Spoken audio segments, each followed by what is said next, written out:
sees there's nowhere about a person who she can conceal a firearm. I think she could hide a gun almost anywhere in that outfit if you wanted to. But listen, until the precise location where the witnesses can have it and a weapon can be shown, this is new. There are no pockets in my outfit. I have nowhere to hide a gun. Those are the witness's own words on the matter. Ah, that's ridiculous. If only I were allowed to lift up her dress, I could prove it. Don't think about doing anything rash for your nose, guy. But I didn't fire the gun I picked up. There must have been another gun there that day. You're right about that. Which means this lady was hiding a gun somewhere. Yes, that's what we have to prove now. And to do so, we will need to pull her testimony apart.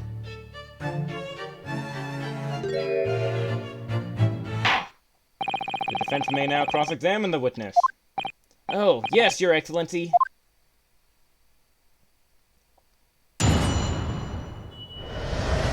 Frightening and sorrowful sigh. I had arranged to meet for a friendly late luncheon with Dr. Wilson that day. Yes! After 2 p.m., in fact. That's really quite a late lunch, isn't it? Objection! You don't keep up with the latest fashion from Britain, do you? Late luncheons are en vogue, isn't that right? No. A decisive English no has quite a sting to it. The gentlewoman is currently working in the victim's research laboratory, it seems. It was apparently a daily occurrence that they would lunch together. But on the day in question, the victim had another appointment at the clinic first. Yes, which we can prove from the medical report card that was submitted as evidence earlier. That's right. Miss Brett and the victim went to lunch following the victim's treatment, which is why it was so late. Yes, it all makes perfect sense. Such wonderful logic. What a shining example of English intelligence this fine gentlewoman is. So you both arrived at the restaurant. What happened next? The professor wasn't able to eat, so I ordered for myself a beefsteak. Yes! He was unable to eat, you say? And that was because he just had a tooth removed at Hada Clinic, correct? That's right. You're supposed to actually check with the witness before answering. Was Miss Brett aware of that fact? It seems so, yes. She'd heard that the professor was to have some dental treatment. But that would mean that it was you who ate the steak pictured here, is that right, Miss Brett? That's right, yes. The print you have there shows the table exactly as it was left after the horrifying event. Exactly as it was left. Dear me, what a harrowing experience. To have traveled to a distant land on the far side of the world and be embroiled in such a tragic incident. Have no fear, my dear lady, I swear I will crush the evil fiend that has subjected you to this terrible plight. So the victim, Dr. Wilson, had nothing to eat or drink at all. That's right, other than some carbonated water. Just water? Yes, the professor was able to eat, but he had been given permission to drink water. It appears that the diners toasted their lunch with a glass of water each. They each raised a glass of carbonated water. What do you think, Green Nose Cat, about the witness's last statement? That last statement of yours, Miss Brett, has a profound bearing on this case. Well, how fascinating. Do tell us, what is this profound bearing?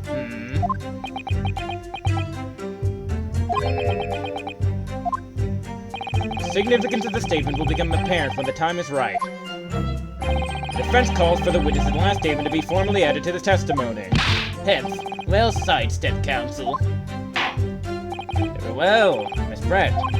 Time to repeat what you just said to be added to your official testimony. Gladly, she said. That was brilliant, Cosmo. I'm going to remember that one. Which one? The significance will become apparent when the time is right. I could really use that phrase. I hope there are some more useful tips you're picking up from this experience than that, Ryunosuke. I ordered a beefsteak for myself and the professor, and I said cheers over a glass of carbonated water.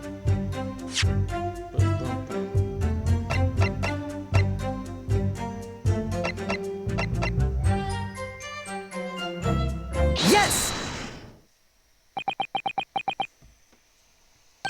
That's it! Let me just confirm something, please. It's to do with this photographic print. Just a short while ago, you spoke of this print showing the victim's table at the crime scene. That it was exactly as it was left. That is correct. The lady says. Well, it's odd. Very odd. Dear me, what's odd is the defense's inability to express itself. Ryunosuke, what is it about the print that looks onto you? Well, obviously, it's a cheers. The cheers. Miss Brett just told us that she and the professor said cheers over a glass of water. But if that's true, there should be 2 glasses on the table, not 1. Ah! Quite right, Counsel. There's only 1 glass pictured here. Objection! Are we supposed to be impressed by this nitpicking over minutia? What possible difference does the presence or absence of a glass make on the case? Objection! Minutia, you say? Could it be that the detective here removed a glass from the table to conceal the lady's presence? Of course not. I would never do something so reckless.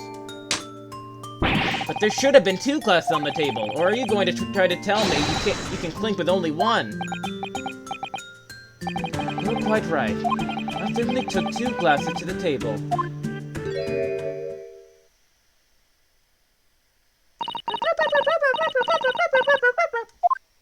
Inspector, what did the lady say? It seemed that it was Miss Brett who took the glass from the table. What? It was all so terrifying, everything that happened. I panicked and thought I should try to hide the fact that I'd been there at all, he's saying. Good gracious.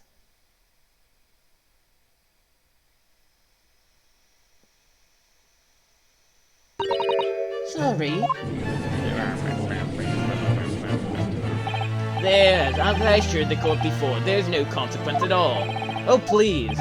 You must remember that this student has just murdered this lady's luncheon companion before our very eyes. Who could blame her for concealing a glass or 2 in her state of disarray? That's absurd. Oh, really? So do we take it that you are now going to accuse this vulnerable, young, and beautiful woman of mischief? What? No. This can't be put down to mischief. I'd like to know exactly how the lady took the glass from the scene.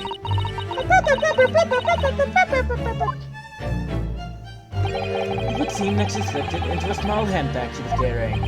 Handbag, you say? Yes, Your Excellency. A small handheld pouch commonly carried by well-to-do women in England.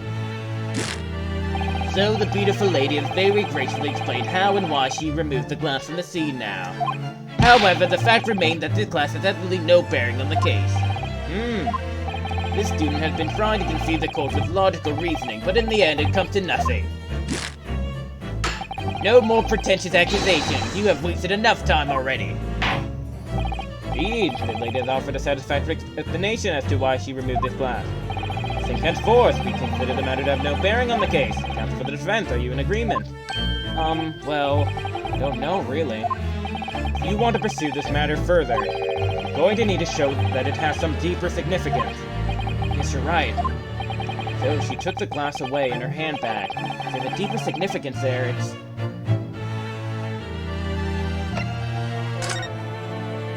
Wait! The lady put the glass in her handbag, you say? Yes, do try to keep up. It's already been explained to the court that all English gentlewomen carry handbags with smaller items. Let me see. A little while ago, Miss Brett stated the following. There are no pockets in my outfit. I have nowhere to hide a gun. But what she forgot to mention was her handbag, in which it would be perfectly possible to conceal a gun! You're right. Well done, partner. I had a feeling you'd pick up on that, too. What are you insinuating, you foul blackguard? It's really very simple. The gunshot was heard when the defendant picked up the gun from the restaurant floor. As he didn't fire that gun, we can deduce there must have been another firearm at the scene. The true murder weapon, if you will. You can't seriously be suggesting. Inspector Asanaga! Yes?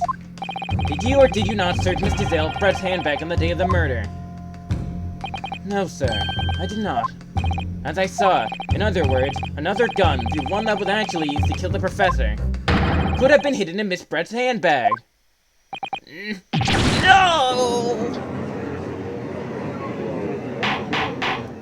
Order, order, order! What is the meaning of this, Inspector?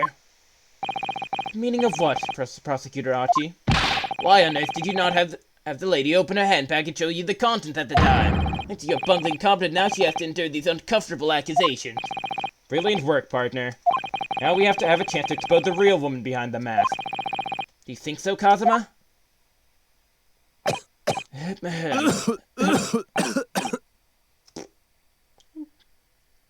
Well, what a sorry situation. Really, you have no faith in the police. As I said, I did not search the lady's handbag after the shooting, simply because it was unnecessary. Unnecessary in what way? You ought to thank the student lawyer, really. I have a piece of evidence here that I had completely forgotten about. This photographic print. It's printed a photograph of that I thought would be prudent to take immediately after the shooting. See, it clearly shows Miss Brett's handbag. Well, I never. See right through to what's inside. That's right. Apparently, meshwork bags like these are the height of fashion in London at the moment. So the contents are clearly visible. Exactly. So there was no need to search the lady's handbag. If there had been a gun inside, it would have been immediately obvious. Ah! As you can see, there's nothing to imply Miss Brett's guilt here. Thank you for helping to prove that, Naruto-san. Ah!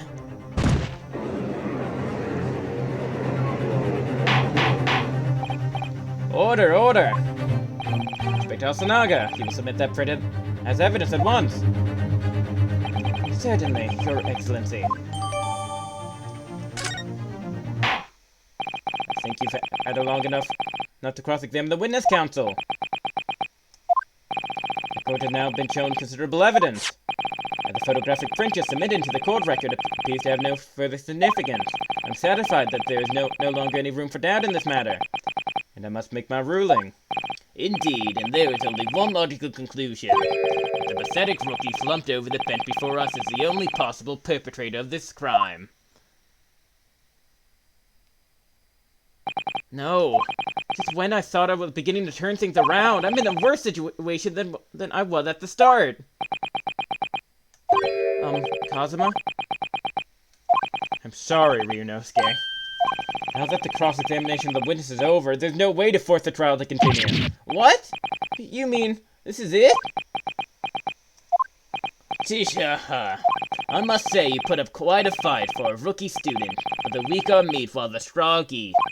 You were wasting your time. There's no way to defeat true justice. A fact you can chew on to your heart's content from the inside of your cell. This can't be happening! Am I really going to be found guilty of a crime that I didn't commit? And Kazuma, his dream of going to study in Great Britain will slip through his fingers. Kazuma. What? Is there really no chance now of turning this trial around? You heard the judge. There's nothing about that last photograph the detective produced that we can contest, which means there's no basis on which we can argue for the trial to continue. Very well, I will now proceed immediately to the ruling. It seems we will be able to report to the British government on time after all. That smug little...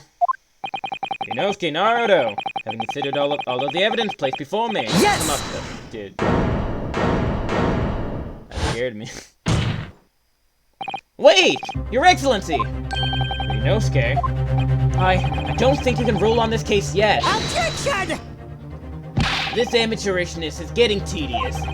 When His Excellency deems that the trial is over, he gives his ruling. That is the most basic protocol of the court. Yes! Your Excellency, just a moment ago you said this. As the photographic print submitted appears to have no further significance, there is no longer any room for doubt in this matter, and I must make my ruling. Now that means that if there was a problem with the evidence, some significant detail I mean, then ruling on the case at this time would be out of the question! Objection! This is blatant straw clutching. Look at this photographic print. All it shows is a handbag the gentlewoman was carrying on the day in question. There could be no problem with this evidence. You better know what you're doing, Ryunosuke. Understand your objection, counsel. Certainly, the new evidence submitted by the detective has not undergone the court's scrutiny. However, I fail to see how we can glean any new information from this handbag. Ha! My thoughts exactly. Really, the prosecution is becoming tired of this rookie's desperate wheezes. Yes, I am desperate, but this isn't a wheeze. It's something about this photograph which just doesn't seem right. If only I could put my finger on it. Well, I will grant the defense one final opportunity. What? But be warned that if I'm unsatisfied by your response here, the trial will be over with immediate effect. Do I make myself clear? Yes, Your Excellency. So, take another look at the photographic print Inspector also not submitted before. You will identify for the court where in this print we see the significant details to which you have alluded.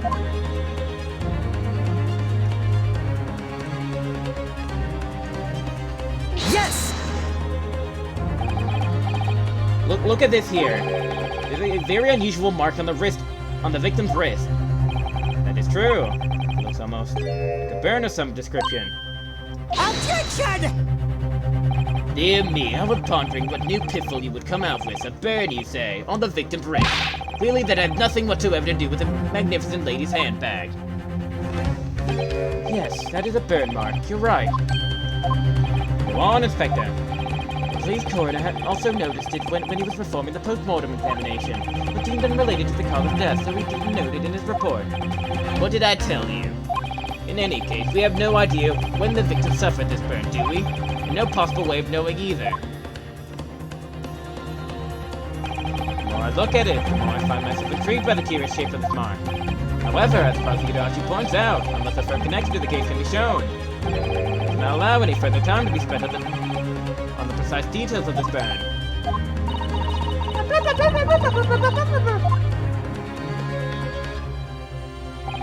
Excuse me, Your Excellency. It would seem Miss Brett has a lunch appointment with the Dean and other university staff. She would like to know if she may be excused from the stand now. Oh, of course, dear lady. We shan't hold you up any longer. I'm sure His Excellency is about to give his final ruling anyway. What's your thinking on this, Ryunosuke? You believe this burn does have something to do with the case? Be honest, I'm not really sure. If I don't keep pushing, then it's all over. So I was think I should keep digging in the hopes that I might uncover something useful. Yes, you're right. I am? If we can just link that burn to the case, if we can do that, we might be able to prise this shutting door back open again. Just give up, counsel. You can't possibly hope to do that. Indeed, I'm afraid that without evidence, I cannot allow you to pursue what is little more than conjecture. If we had evidence that irrefutably linked the burns on the victim's wrist to the case, then would you allow it? I would, yes. To tell the truth, I hadn't noticed that burn. But as soon as you pointed it out, what I did notice was the color draining from Miss Brett's face. Really? I have to find some link between that burn and the case.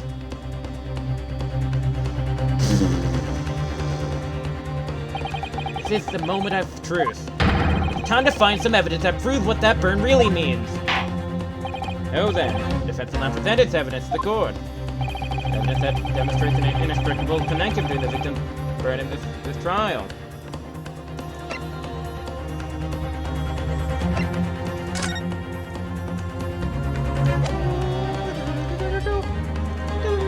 Yes! This counsel yet another print.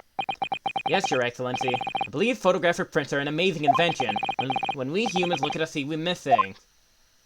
But in a photograph, things we may have overlooked at the time are recorded forevermore. Do hurry up, rookie. What are you trying to say? To inconvenience this poor lady any further would be quite inexcusable. Actually, we may need you to stay with us a little longer if you don't mind, Miss Brett. see. It's very clearly visible in this other photograph. How did the victim come to have that unusually shaped burn on his wrist? The reason recorded here forevermore. What? How? Objection! You can't fool me with your little bluffs, boy. If that's your game, then let's see how it plays out. Show the court exactly what you mean. What is in this photograph that explain the reason for the victim burn? Yes! The beefsteak. Actually, the point is the metal plate the steak was served on. The plate? Your Excellency, are you alright? As you can see, there's an emblem on the plate. I would guess it's some sort of trademark of La Carnival.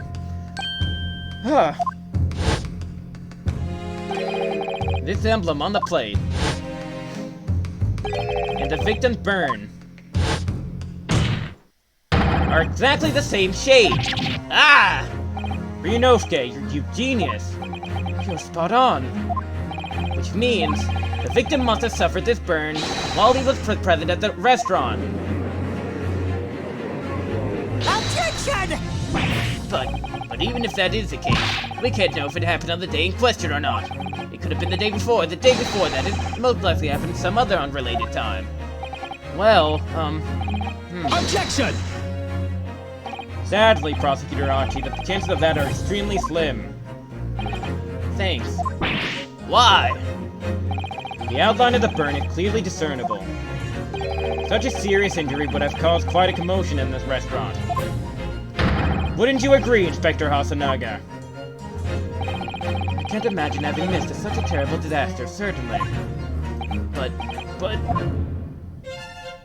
I would say, looking at the burn, it's a picture of the wound that it wasn't suffered very long ago. And although it's not a particularly large burn, it's extremely well defined, as the defense just pointed out.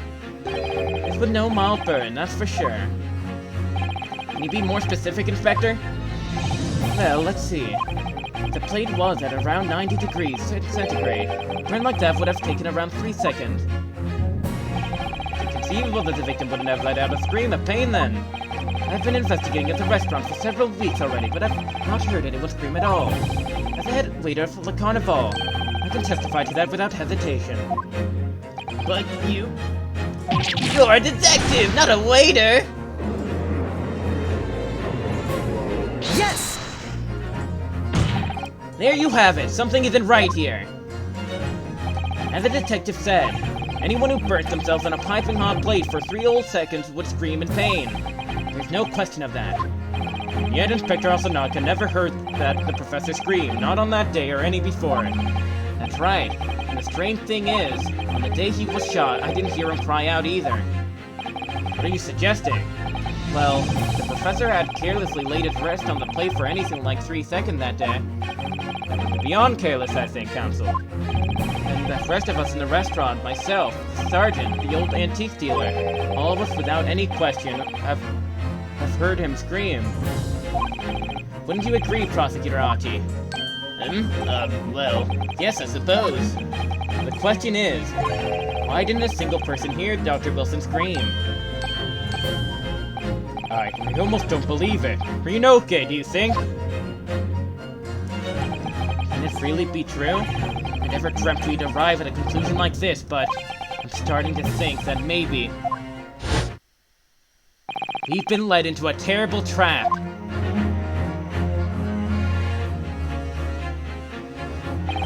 There's only one explanation I can think of to make sense of this apparent impossibility. The day in question, when he suffered the burn to his wrist, Dr. Wilson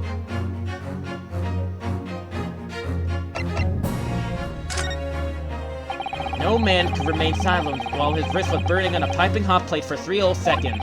That's clearly impossible, apart from in one particular situation. Counsel, are you suggesting? Yes, it's only possible if the man was already dead. Already? Dead?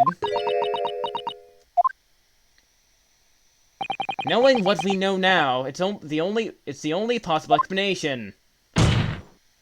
When the beef steak was brought to Dr. Wilson's table that day, the professor was already dead.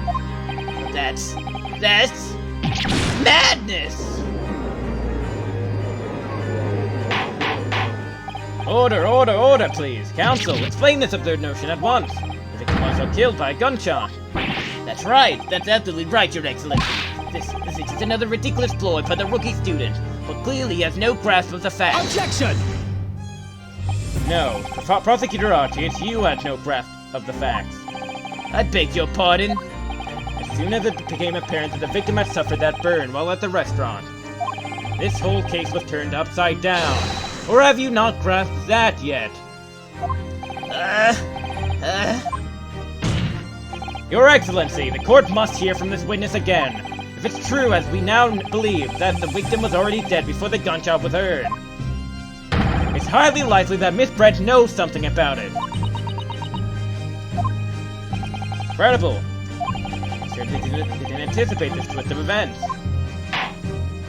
Sorry to say, Miss Brett, you will have to forget your luncheon engagement. But Your Excellency, because the system in our country may be in its infancy. But rest assured, all reasonable doubt must be dispelled before I'm prepared to pass judgment. Thank you, Your Excellency.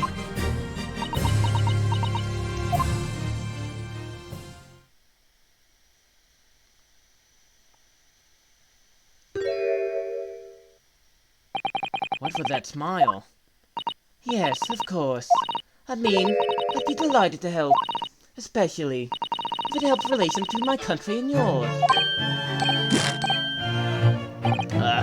Miss Brett, you speak Japanese. Well, of course I do. I'm studying in your country after all. But then, why have you been speaking through an interpreter until now? My mother tongue, the Queen's English, is the most refined and elegant language in the world. As a gentlewoman, I try to avoid speaking in your vulgar tones as much as possible.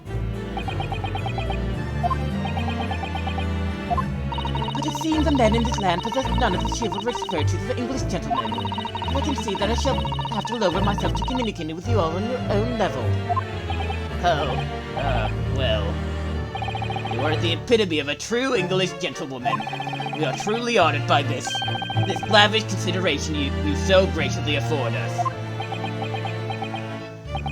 You see, in that case, Miss Brett, I will now ask you to testify in your own words. That the events leading up to the death of the victim, Dr. Wilson. So, we're finally going to hear her own words on the matter. Things are getting interesting, Ryunosuke. Witness testimony. The victim's death. Unfortunately, I have no idea when the poor man burnt his wrist like that. On the way they brought my steak, the professor and I raised our glasses in a toast. As far as I've heard, the post-mortem report showed no other possible cause of death besides the gunshot. If there's some other way a man's life can be taken without leaving a trace, please do show me. But of course, this country's inferior investigative techniques probably wouldn't pick up on it anyway.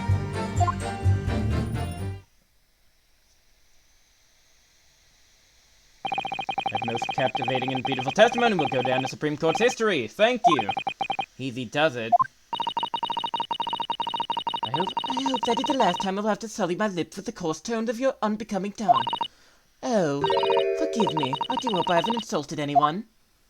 Not at all, not at all. It is a delight merely to hear you speak, dear lady. And it seems very clear from your testimony that this boorish talk of the victim burn is utterly irrelevant. I will be speaking to your country's Minister of Justice about what has happened here today. The Minister of Justice? May that irritating little bully of a student be given the harshest punishment possible. Amen. Huh? Thanks? Was that a prayer then? Well, you'll have to forgive the irritation, Miss Brett. Put up with the cross-examination now. I expect you've noticed that this little bully of a student, as you put it, doesn't miss much. Sure, I don't need to remind you, counsel, that this will be your final cross-examination in this trial. You failed to demonstrate any problem with this witness's testimony. We'll be ruling on the case immediately. Is that clear?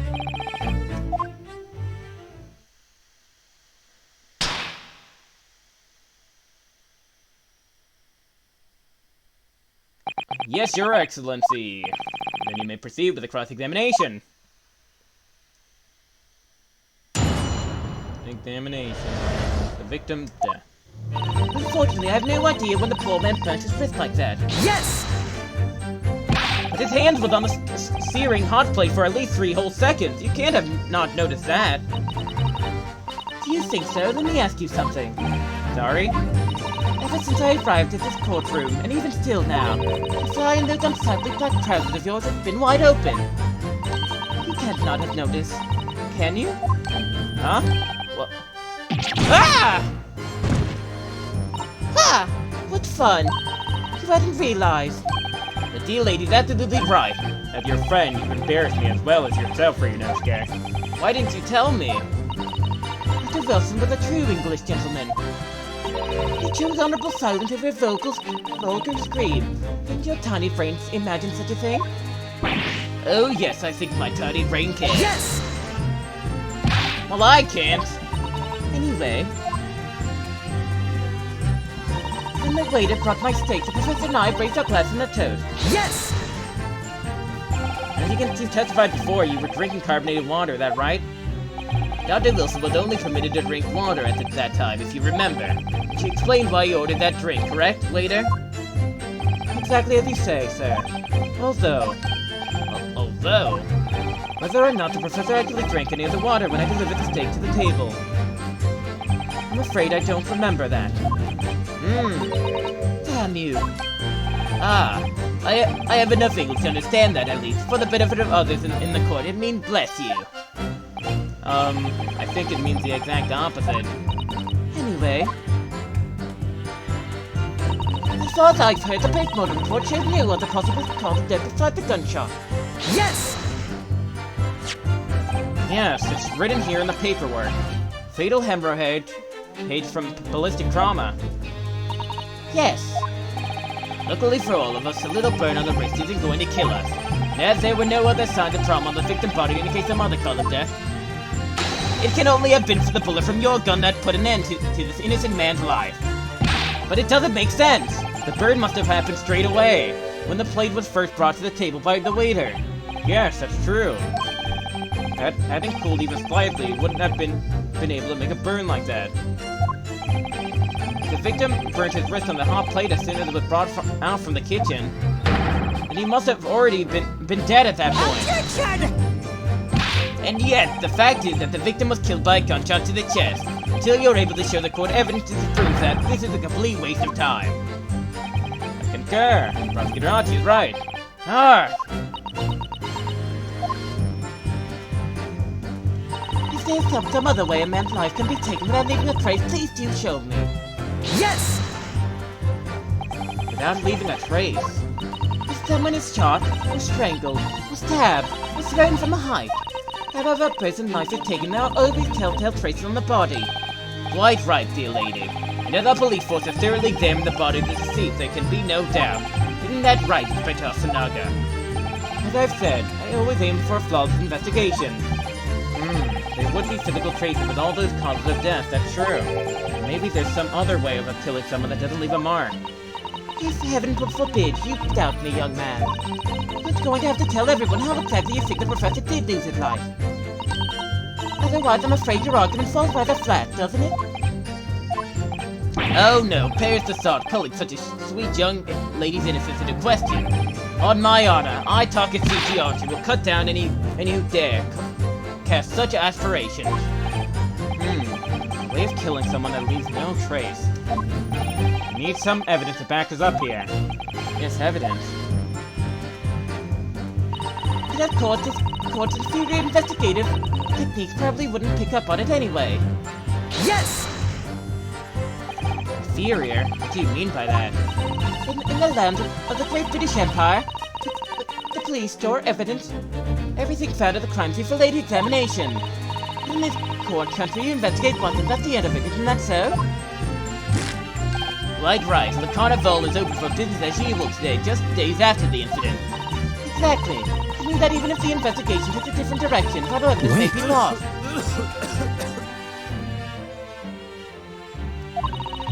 It usually occurs to your naive detectives to try to preserve the crime scene. I'm trying to be as tactful about this as I can, you understand? Ah, killer blow. The lady is as formidable as she is beautiful. Amazing. It's actually admitting our police may be flawed. Perhaps Prosecutor Achi is finally starting to see sense. I very much doubt that. Still, there's something about what Miss Brett just said. There was a moment before when something didn't seem quite right.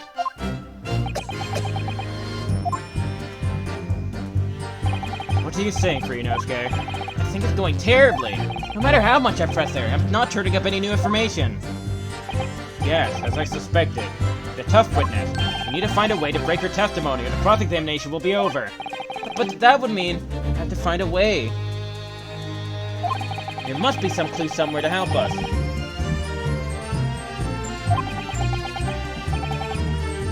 Kazuma. What, Ryunosuke? There is one thing something that's been bothering me.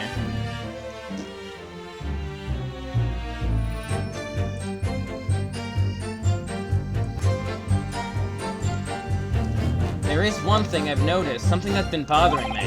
Bothering you, you mean? You mean about Miss Brett? Actually, no. About the person standing next to her, Inspector Hasanaga. The detective? Yes, he seemed to react a little strangely to Miss Brett's last statement. I was wondering if it might be significant. If it might present an opening, maybe. Alright, I have an idea. Try pressing her on that last statement one more time. You think so, but this time, instead of targeting the woman herself, let's see what we can get out of the detective. Alright then, I wonder what Kazuma's thinking. We'll find out soon enough, I suppose, once I press Miss Brett on her last statement again. Unfortunately, I have no idea.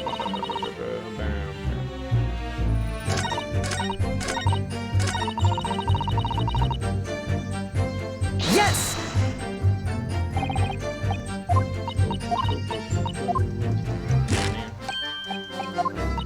Wait.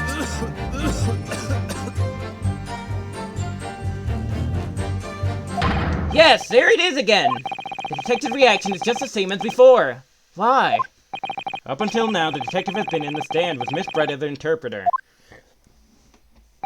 But things are very different now. With this testimony, the detective is just listening to what the English woman has to say. This could be a golden opportunity. What do you mean? When people are actually testifying, they're usually very careful not to let anything slip.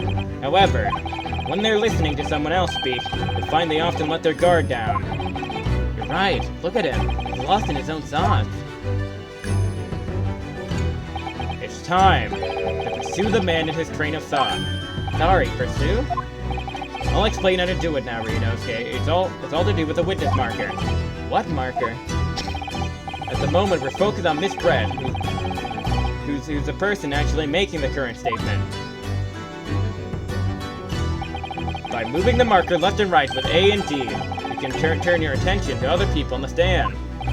While you're looking at the other witnesses, you'll be able to pursue them with space. If you can catch the person at just the right time, you might uncover some new information to pursue. If you ever notice a strange atmosphere amongst the people in the stand, take a good look around. Alright then, so first I should move the marker across with A and D and focus on the detective, then pursue him with space and see what's on his mind. Here we go. Exactly, which means that even if the investigation takes a different direction, nothing may be lost.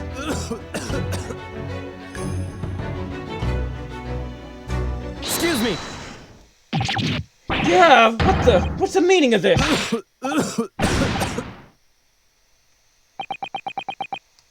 I'm so sorry, I didn't mean to shock you. You really was lost in his thoughts, deeply. It looks like you were thinking something just now, Inspector. Perhaps having heard what the lady next to you had to say? If there's something you'd like to say, please, share it with the court. Objection! What is the meaning of this?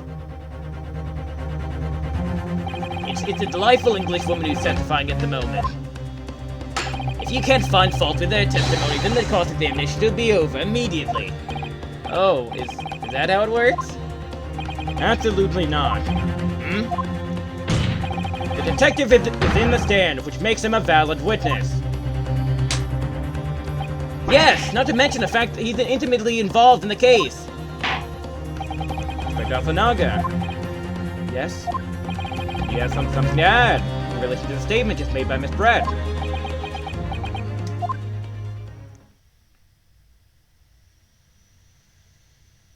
Well, yes. If you don't mind, I would like to speak.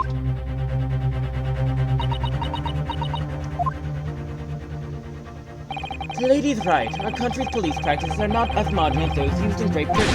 Which is why I, Satoru Hasanaka, always strive to make every investigation I'm involved in flawless. What do you really mean by that? I'll tell you what I mean. I won't have evidence lacking on my watch. I'm not afraid to take everything I can from the scene of the crime. Preserving evidence, you see? I don't care if they call me a crime scene thief. I'm not ashamed of what I've done. Crime scene thief? Well, looks like the lady's remarks touch a nerve there. Take this, for example. Is that... This is a bottle of carbonated water that I took to the victim's table on the day in question. And yes, it's lost all of its fizz, having been opened 3 days ago now. But it was carbonated water, I don't care what anyone says. Yes, there's some left in the bottle. I can see it. One day our police force will be among the best in the world. The time is coming, I guarantee it!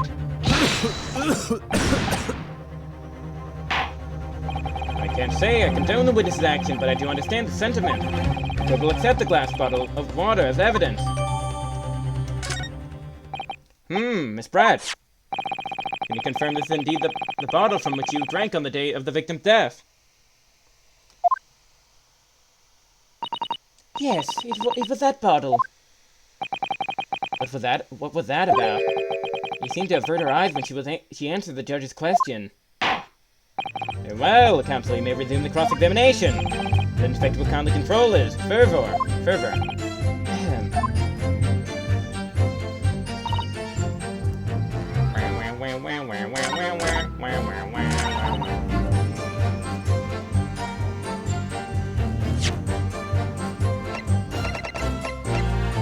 Yes! What is this? A bottle of water. Actually, there is one method of killing a man without leaving a trace that comes to mind. Obviously, I'm referring to poison. Poison? On the day of his death, we know that Dr. Wilson drank from this bottle of carbonated water. Could it be that there was poison inside?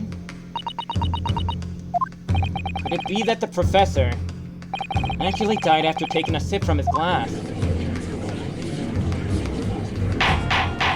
Order! And on that day, who was sitting at the same table as the professor and able to slip the poison into his drink? There's only one person could possibly have done it. Giselle Brett, it was you! Objection! This is outrageous to suggest such a thing without a scrap of evidence. You little rookie imbecile. Have you ever considered the delicate situation our country finds itself now? Have you forgotten that we have only just signed an accord of friendship with the British Empire? Have you ever even the vaguest inkling that your rash accusation could jeopardize the entire treaty? Objection! This is not a political arena. This is a trial to determine one individual's guilt with respect to one crime. Well, the fact that this woman is British makes no difference. We are here to determine the truth. If I may, I will silence you for this disgraceful attack on the... It is you who should be silent. Of course. Hey, lady! Where did that come from? He just snapped. I'm afraid I may have spoken unfairly before. I offer my most humble apologies. I'm sorry, my lady. To what are you referring? I described your police force as inferior, but no matter how inferior they may be, you still investigate the particular point fairly, I believe. The bottle, I mean, Inspector, and whether it contained poison or not. Of course. You did? Have you forgotten what my guiding principle is already? I strive for a flawless investigation every time. I don't believe it. Naturally, we tested the insides of the bottle and its contents. And what did you find, Inspector? I ordered tests for every toxin that's available in this country at the present time. We could find no trace of poison in any description in the bottle of carbonated water, Your Excellency. What? Are you sure? The tests were meticulously carried out by the Chief Coroner himself. No. No! I'm very grateful to all you Japanese. You successfully established my completeness in this horrid affair. Thank you. But of course, dear lady, the pleasure was all ours. I was so sure. This can't be right. Everything falls into place if he was poisoned. Thank you, counsel. I think the cross-examination has clarified everything. As the prosecution has asserted, a shot to the chest from the gun is the only conceivable cause of death. Furthermore, the accused, who by his own admission was holding this weapon, is the only possible culprit. I'm done for. The court wishes to apologize for the great inconveniences that caused you, Miss Brett. Oh no, I'm just glad that the matter's resolved. For proceeding, I must ask the counsel for the defense. Do you have any further and new evidence to present to court at this point? Kazuma? I'm sorry, Rinosuke. I have nothing more. Well, if you'll excuse me now, I really must be leaving.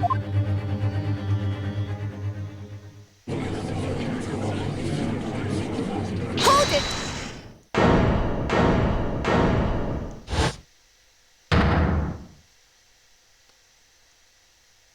Please, wait! Isn't that the meaning of this? Forgive me for intruding on court proceedings, Your Excellency. Satomi Kotaba, judicial assistant to the defense. Kotaba? In my darkest hour, with nowhere left to go, she appeared like a bolt of lightning, and in her hand she carried a small package wrapped in a fur of shiki cloth.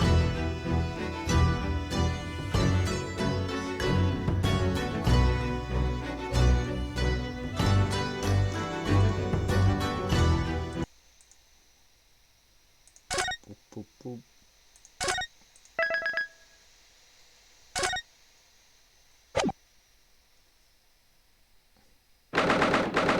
November 22nd, 1:14 p.m. Supreme Court of Judicature, Courtroom 2.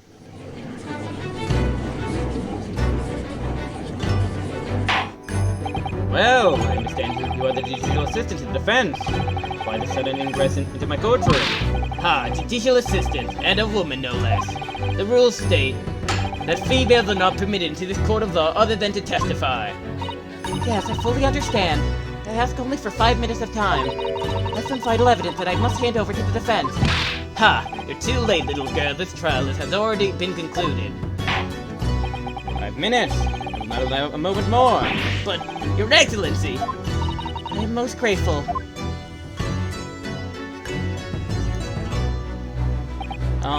Who exactly are you? I'm sorry, there's no time. Please, simply accept this for now. What is it, a report about something?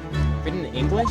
It's Giselle Brett's research. An Englishwoman, after the trial resumed earlier, hurried back to the university. Went to Dr. Wilson's laboratory in the medical faculty and borrowed this paper. Oh, yes, that's right. Miss Brett was studying under the professor, wasn't she? So does this research, whatever it is, have something to do with the case? I'm afraid I don't know. I haven't been able to listen to the proceedings of the trial myself. Oh no, of course not. Special characteristics of curare and its effects on human subjects. Interesting. Curare? What's that? Never heard that word before. Time's up! The prosecution demands the immediate removal of this female trespasser from the courtroom. There's too little time for me to read it in detail. And I summarize what I could put on a note just inside the cover. If you think it could be valuable, please cast your eyes on it. Wonderful, thank you. Goodbye then. Good luck.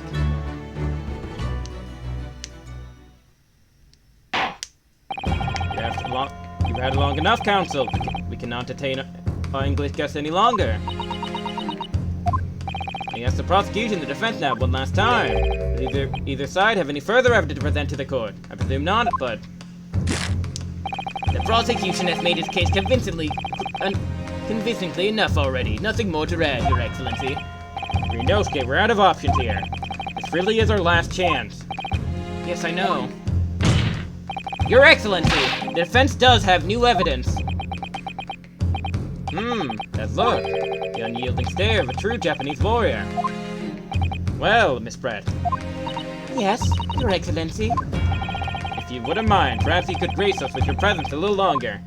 It's a delightful invitation, but I'm afraid it's not so very long until Forgive me, Miss Brett. It seems it wasn't clear. I realized it was phrased as a question, however. I must ask you to treat that as an order. I've said it many times before, but Japanese language makes no sense. My apologies, dear lady. So, Counsel, what is this new evidence that demands the court's attention? Yes! Miss Giselle Brett, I understand you were studying under Dr. Wilson at Yuma University doing research. Research, by sheer coincidence perhaps, into a deadly poison. What? Poison? Where are you going with this, Counsel? A toxin known as curare, Your Excellency. Even the slightest amount of this deadly poison entering the body leads to instant death. Objection! What complete utter nonsense. Curare, you say? I've never even heard of it. You wouldn't have done. What do you mean? I mean that you wouldn't have heard of curare before for one very simple reason. It doesn't exist in our country. It doesn't exist. Correct, which means no matter what tests the police can do for toxin, they'd never identify curare. Why? Because there is no test available here that can identify the presence of this highly deadly poison. What? Order, order, order! Counsel, does this deadly poison truly exist? According to this report, authored by the visiting research student from England, curare has long been used by the tribes people of South America as a poison to lace their arrows. It seems that it's reasonably well known among European doctors and scientists. To lace their arrows? The report states that it's produced from the extract of a tree that grows deep into the Amazonian jungle. It was first brought back to Europe at the turn of the century by explorers, claiming that animals shot by arrows laced with curare suffer instant death. Doesn't that about sum it up, Miss Brett? Objection! Trumpery! These aspirations are truly trumpery! To start with, if the victim had been administered this so-called deadly poison, he would have been squirming and writhing in pain, and the other diners would have surely noticed. That's true. What do you say to that, Inspector? Obviously, I would have noticed disturbance like that. I don't remember anything like that either. I didn't notice the professor being in any kind of pain. According to this, however, it's the other way around. What do you mean, the other way around? The very fact that the victim didn't show any visible signs of distress is evidence that curare was used. Explain yourself, Counsel. The moment this toxin enters a person's system, it causes instant paralysis. In other words, afflicted victims lose all strength and are completely unable to move. Even if they were in total agony, there would be no visible signs of pain at all. How terrible! Obviously, if a man loses all strength in his muscles, he'd collapse on the floor. But with a chair under him for support, as Dr. Wilson did, the effects could go largely unnoticed. But I don't follow, Kazuma. That's just paralysis. I thought the poison caused instant death. The full explanation is extremely unpleasant. The poison causes immediate paralysis, as I said, leaving the victim unable to move. But after a short time, the paralysis is so severe it causes the muscles that control respiration to fail. Respiration? In other words, the actual cause of death is suffocation. And all the while, the victim is conscious and aware, just unable to move. That's hideous. To the observer, it would look almost like the victim was slipping peacefully into an endless sleep. But for the victim himself, his final moments would be living hell. That is the true nature of this deadly curare poison.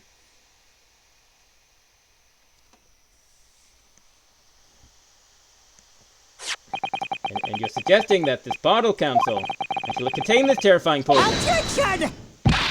This is all very convenient, isn't it? A hitherto unknown poison for which there is no means of testing. What a happy tale for the defense. Ahem, if I may. All these facts, you think you're so clever, but you must be taught some method. It is you who must be taught. Of course. Dear lady!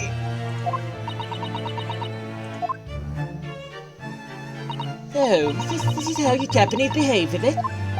What? You steal another's honest hard work and then announce the result as if you discovered them. I'm appalled. What a loathsome act. Well, Miss Brett, the feeling is mutual. Whatever do you mean? Capitalizing on the unfortunate circumstance of an innocent man to frame him for a heinous crime, that really is a loathsome act. Wouldn't you agree? Objection! Enough of this! I, for one, refuse to accept it. The idea of some poison that doesn't even exist in the great empire Japan is breaking the rules! What's so funny? Oh, excuse me. Your Excellency? Yes, Miss Brett. May I borrow that bottle for a moment, please? Well, yes, I don't see, why not?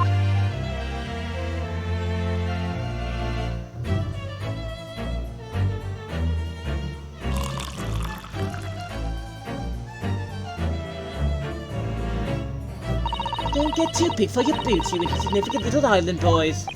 Sorry? To an Englishwoman such as myself, this whole affair is on a farcical comedy. You little police games and these fully court romantics. It's laughable, really. But I'm getting bored of it all now. It's time for the game to end. Cheers.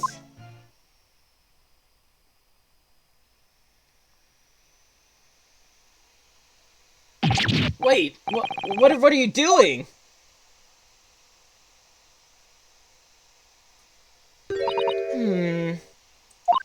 No sparkle left at all. How appropriate for this shabby affair.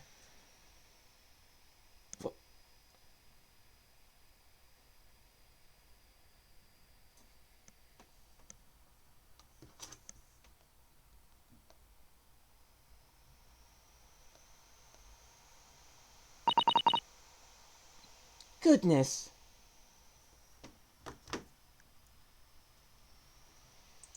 Whatever is the matter? You all look quite stunned. So, no Courier. The bottle was clean, is that what you're saying? Ha ha! You look quite incredulous, little boy. But of course, that's the simple truth! Thank you for presenting the findings of my research so concisely in this grand venue, most kind. Yeah. Thank you, waiter. Now then, Your Excellency. Yes, Miss Brett. I should like to be excused now, please. I think I've given more than enough of my time for the furtherance of friendship between our countries. Yes, dear lady. We're most gratified with all the assistance you have given. This doesn't make sense. There had to have been poison in that bottle. So how did she swallow a whole glass and live to tell the tale? I don't understand it. Well, I suppose there's nothing else. The whole little Far Eastern charade.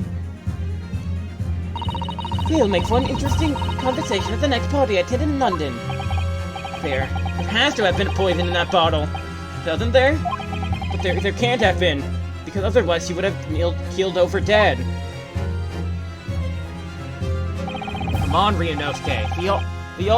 We have all the clues now. That bottle of water. The culprit did put Courier poison into Dr. Wilson's carbonated water. The defense refuses to change its position.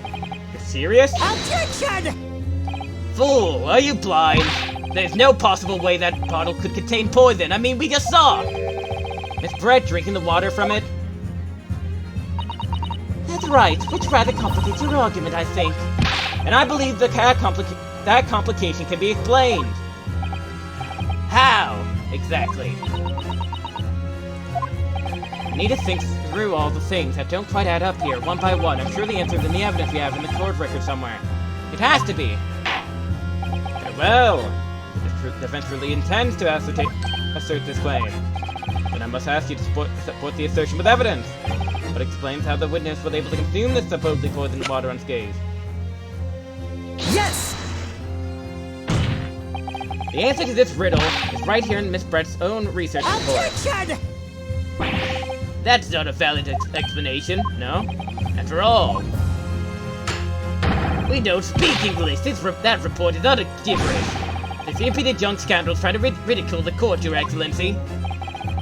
I'm not trying to ridicule anyone, honest. I'm just reading Susato-san's notes.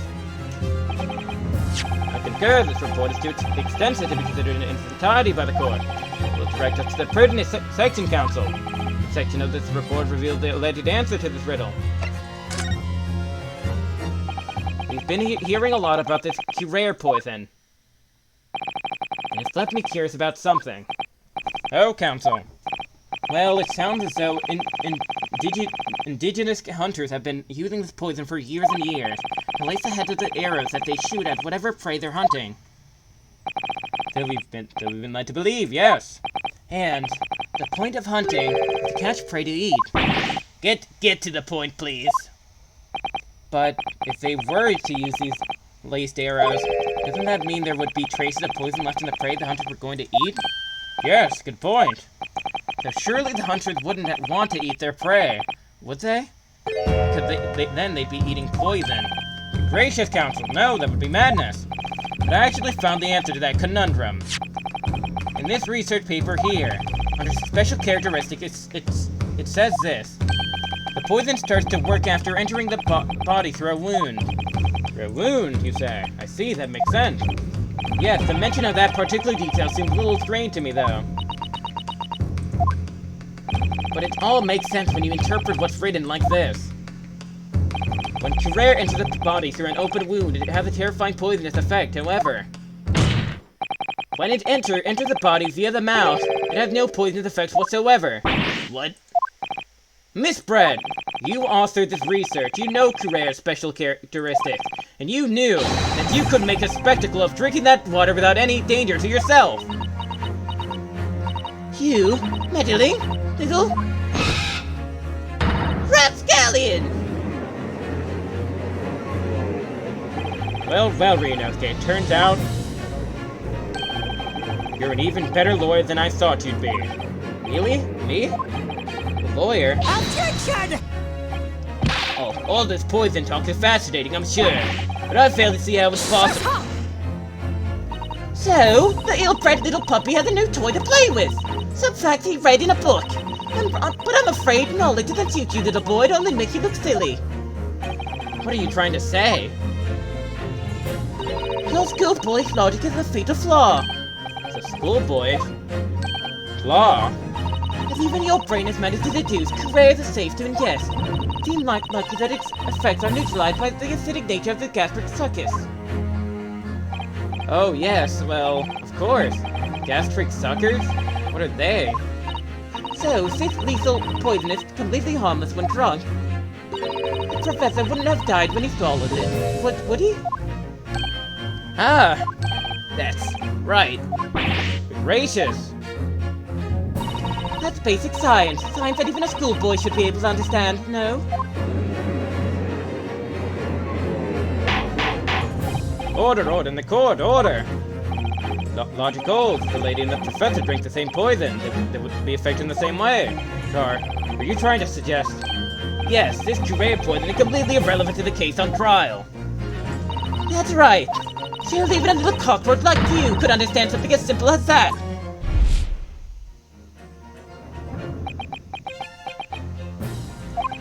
What is this welling up inside me? I've never felt like this before. It's a sort of conviction to break down all the discrepancies. So intense, almost raid-like. And more than anything else, it's an animalistic desire to take down my prey. Objection! I don't think so, Mr. Zilbred. How dare you use that tone with me? You know very well there is no fatal flaw here. You know exactly why, even though both you and the victim followed the same poison. You are alive, but Dr. Wilson is dead. Counsel, I'm sure I don't need to remind you. You must provide compelling evidence. As we now know that this poison is completely harmless when ingested. Why would Dr. Wilson alone have been killed by the courier?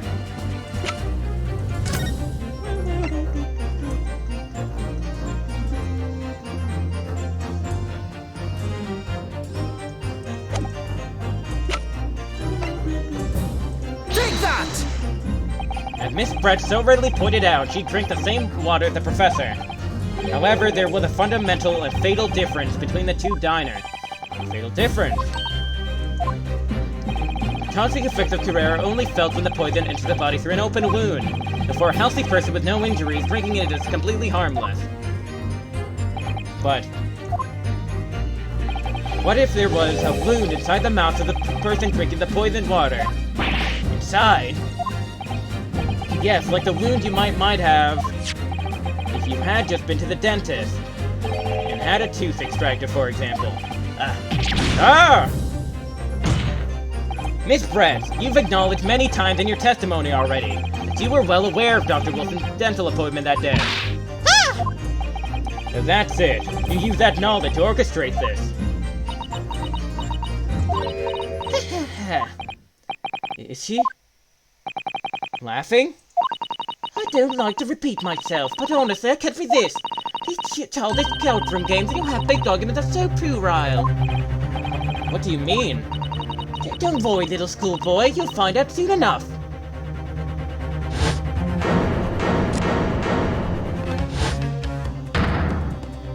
You see, when you leave vital evidence lying around, you never know what might happen to it. No! I mean, it could just slip.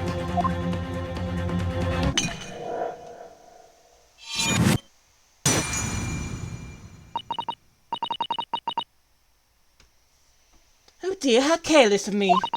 I'm afraid some crucial evidence may have just been tragically destroyed. No! What is it? What just happened? The English woman, she just smacked that bottle! In the Supreme Court, what a terrible blunder! Officer, what are you waiting for? Collect up as much water from that broken bottle as possible at once! You're wasting your time. I have a carpet under my feet here with a gift from the British Empire. I assure you will soak up the water beautifully. You have neither technology nor the presence of mind to recover it. Ha ha ha ha! How could you? You won't get away with this! You can thump the bench and shout as much as you like, little boy. I'm afraid we'll never know now, will we? If there really was poison in that bottle or not. You... And let us not forget, we still have some very compelling evidence left intact. Isn't that right, counsel for the prosecution? Oh, of course, of course. You're referring to the photographic print, I presume, dear lady. That's right, and really, looking at this photograph, it's as clear as day, isn't it? The poor professor was sitting with his back to me. So, of course, the only person could have shot him from the front was the little schoolboy. Objection! No! You killed the victim that day, using Courier! And then, in order to frame Ryunosuke Naruto for the crime, you waited until he picked up the pistol you'd arranged for him to find on the floor, before you shot the professor's dead body in the chest with your own hidden gun. Then, in the confusion that followed, all you had to do was turn in the dead professor and his chair around. You see? You had every opportunity to commit this crime. What a wonderful imagination you have, young man. A hidden gun, you say? I shot the professor's dead body, did I? Well, I'm terribly sorry, but you don't have a shred of evidence. Exactly. And as you have nothing to support your wild claim that prosecution stance remains unchanged, the victim, Dr. John H. Wilson, was killed by a gunshot to the chest. Delivered in cold blood by the accused, Ryunosuke Naruto. This is unbelievable. How can this be happening? We had her! But now, is she really going to get away with it? The way she destroyed that evidence was obscene! Ryunosuke, yes? You've come this far, but now you're the only one who can finish it. What do you mean? You've lost a vital piece of evidence, it's true. If there are any clues left for us to use now, they must be in your head. in my head? You told us before that your power of observation were the one thing you could really depend on. Well, yes, that's true, but I didn't manage to notice that this woman was a foreigner with a swan on her head. Just think back again now. Try to remember every last detail about the scene that day. Everything you saw, everything you felt, every color, every smell. What I saw, what I felt. Every color.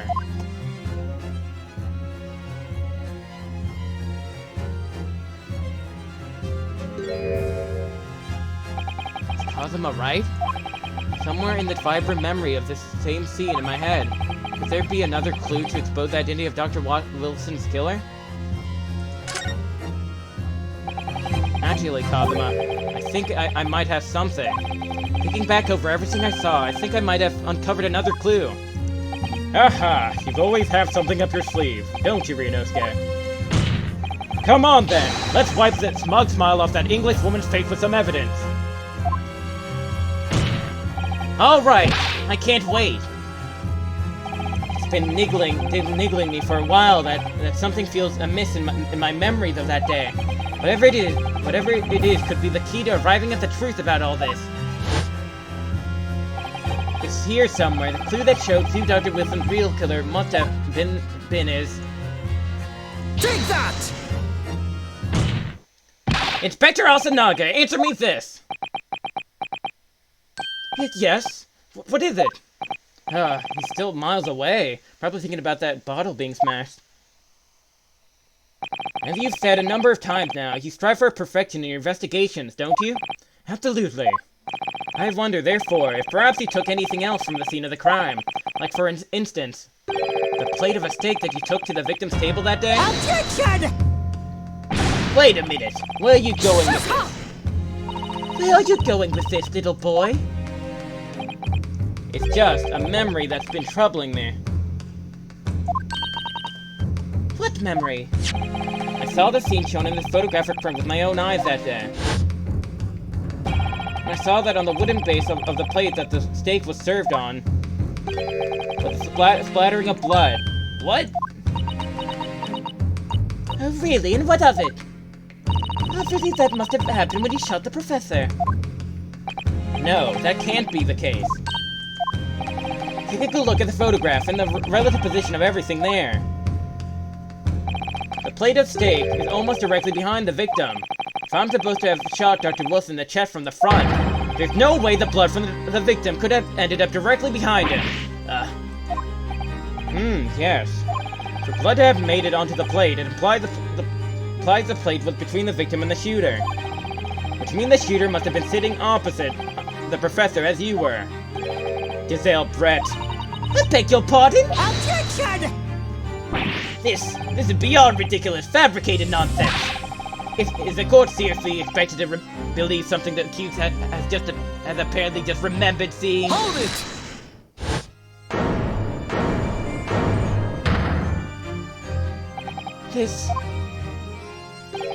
This could be the moment that my entire career in the police force has been leading to.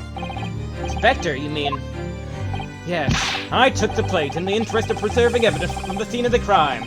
I took it, meat and all, and I don't care if they call me a crime scene thief because of it. You did what? Okay. I took the steak that you have been eating, Miss Brett, and I took the steak that the sergeant has been eating. And I did it all in the name of justice. Then we can find out for sure whether or not there's a bloodstain on Miss Brett's plate. We must examine it now! Inspector! Court wishes to examine the plate from the victim's table immediately.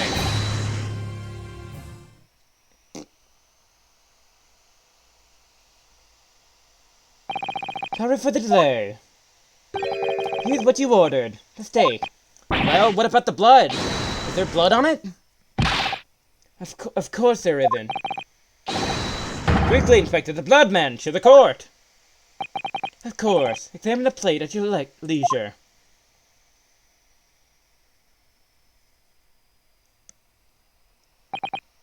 No. No blood. No blood anywhere. But no! That's impossible! I know I saw it, I'm sure of it! It was right there on the table behind the professor! There was blood on the side of the blade! What an unbecoming expression, little boy! You see, this is why I always say you can't trust what the Japanese tell you! Ah! This, I couldn't agree more. In the case of this disgrace to the Empire. I believe we may finally have reached a conclusion this trial. Let's hope so. This let pretend attempt at court proceedings is painful to watch. But I do promise to do my best to forget all about it when it's over. Ah! This sorry-looking steak reveals the facts all too clearly.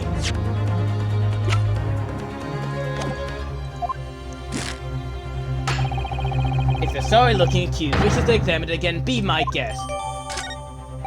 Was the plate I saw, or I thought I saw, just a figment of my imagination? This is it now, it's lost. Ryunosuke, it's not over yet. Not until the final gavel. Never stop believing in yourself. Keep looking forward, no matter what. Believe in myself, really? Maybe I should at least examine the evidence for myself. If the evidence requested by the defense has not been shown to be problematic in any way. Any further examination of evidence in this trial will be unnecessary.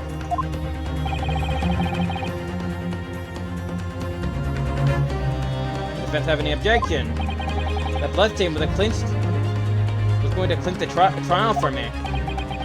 Can this plate of steak reveal any other clues at all?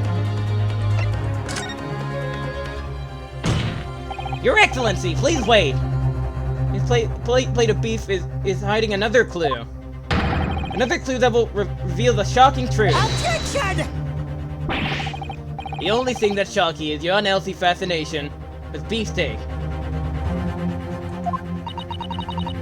Your Excellency, I think I've made myself clear, haven't I? I will not be able to turn a blind eye to any more unnecessary procrastination in this trial. Sorry, Miss Brett, but we must ensure a thorough examination of the evidence. I will not give a ruling until I'm completely satisfied that all reasonable doubt has been dispelled. I see, as a newly affirmed ally of my country, that's still your position, is it? Thank you, Your Excellency. Now for the defense, you will now clearly show the court to what you are alluding. Here precisely on the plate of beefsteak is the new clue to be found. Huh? What in the world is this? I think it's a Koban coin, and the hallmark is the Hoei era, I believe. No, I don't mean what is it. I mean, what is it doing there? Wait, did you say it was a Hoei Koban? Yes, and apart from the meat juices, it looks to be in a good condition. I imagine it's very valuable. This isn't the first time today there's been talk of a Hoei Koban. I've heard of pearls before swine, but I've never heard of bullion and bullion. I don't think you ever will again. There's a door near though. This means. Okay. Oh wait. Okay. Got it! Good gracious. That's a Koban. What on earth? Wait, era one at that. Miss Brett, this is in fact the beefsteak that you ordered at this restaurant on the day in question, is it? Tell me, why is there an old coin seemingly hidden underneath some meat? Shut up! What a ridiculous question! How should I know? I've never seen that thing before in my life! I don't know what this is, but I want no part in it of it! I fail to see how this is relevant. A coin under the meat? That could simply have been a careless mistake by the chef in a moment of distraction. Objection! Don't be absurd. We're supposed to believe that this happened by accident in the kitchen?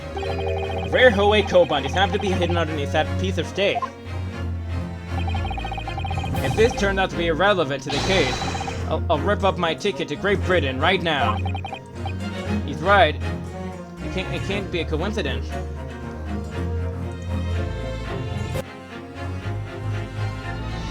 Okay, am I recording?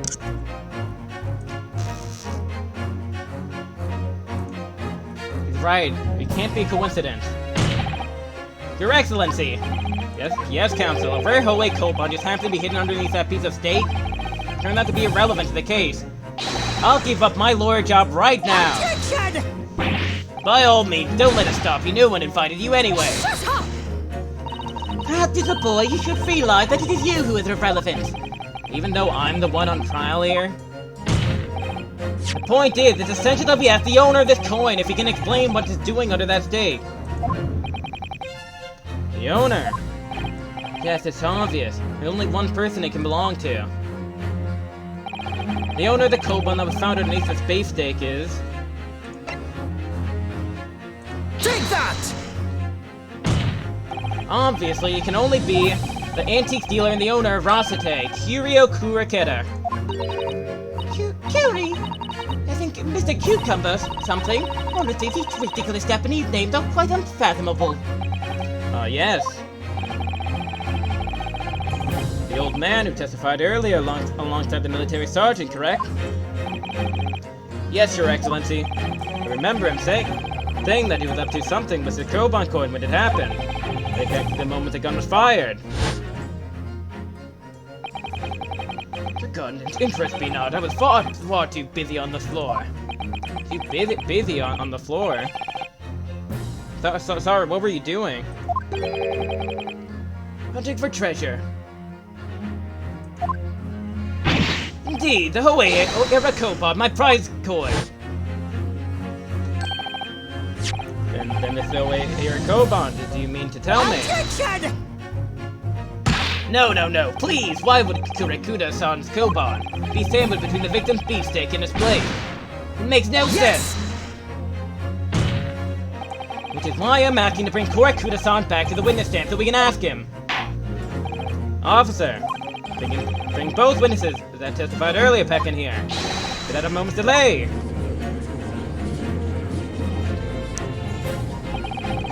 Can't believe we come back round to that pair again. I'd have a hunch, a strong hunch, that if we chase down the real significance of this koban, we'll find that it's a key element in this case.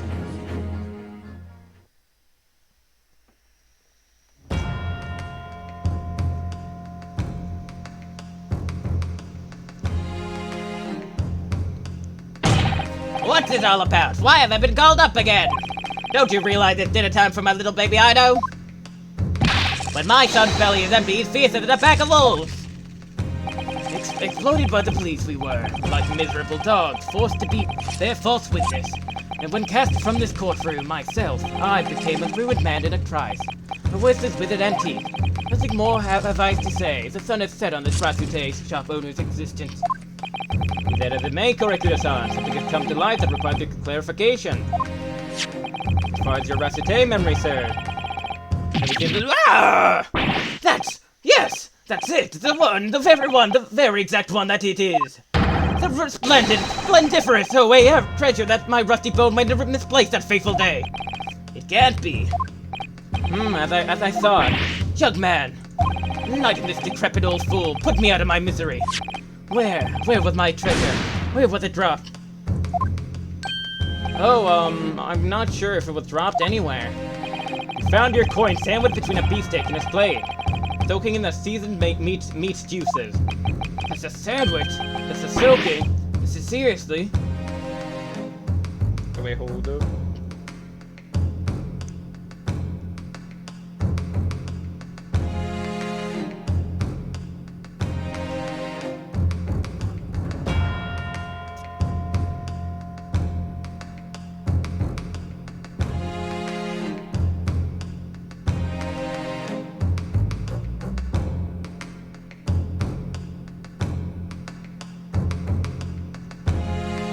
Sandwich, this is soaking, this is seriously?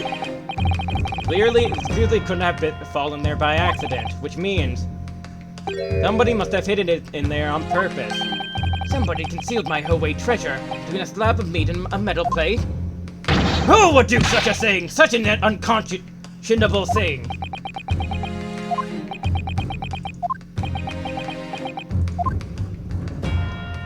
Excuse me, could I say something? Yes, of course. Proceed, Inspector Asanaga. I mentioned this earlier on in the trial, but I was working undercover in the restaurant in order to investigate another case. Oh yes, that's right, the secret undercover operation. The Carnival is a high-class Western cuisine restaurant. Attracts wealthy diners, including many foreigners. There's been a run of similarly executed thefts targeting the restaurant's rich clientele. Members of such incidents have been reported to the police bureau. Wicked crimes indeed. We wanted to nip the case in the bud quickly, especially with so many foreigners being attacked. But that's why you were sent in undercover, is it? Yes, I took on the job of waiter at the restaurant in order to flush out the criminal.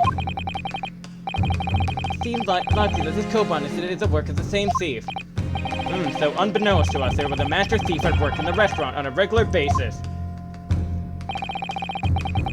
The place was already the scene of several crimes, it seems. I don't know about the master thief part, but...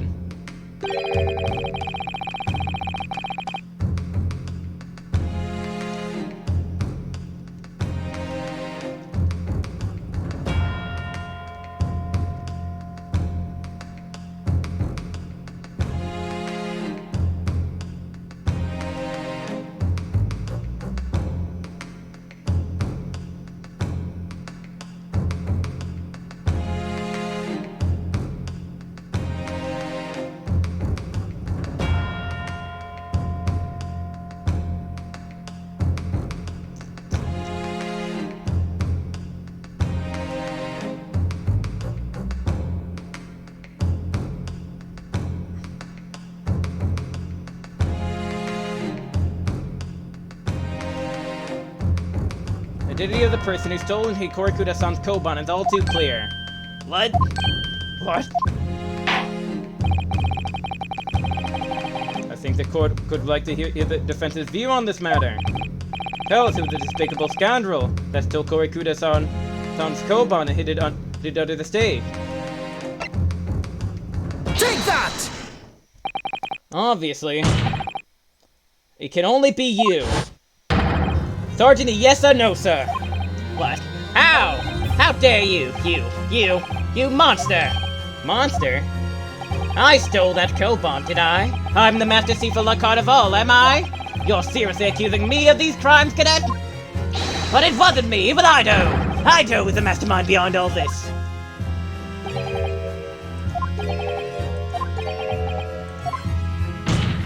You would push the blame for your crimes onto your own son, an innocent little baby? It's you who's the monster, Sergeant Nosa!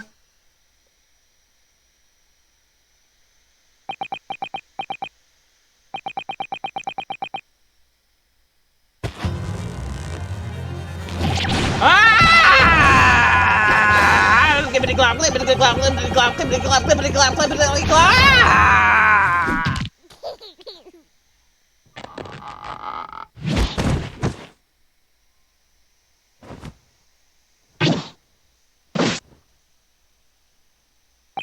Nippon Imperial Army, Sergeant, yes or no, sir? I'm preparing to stand down in the Supreme Court, sir.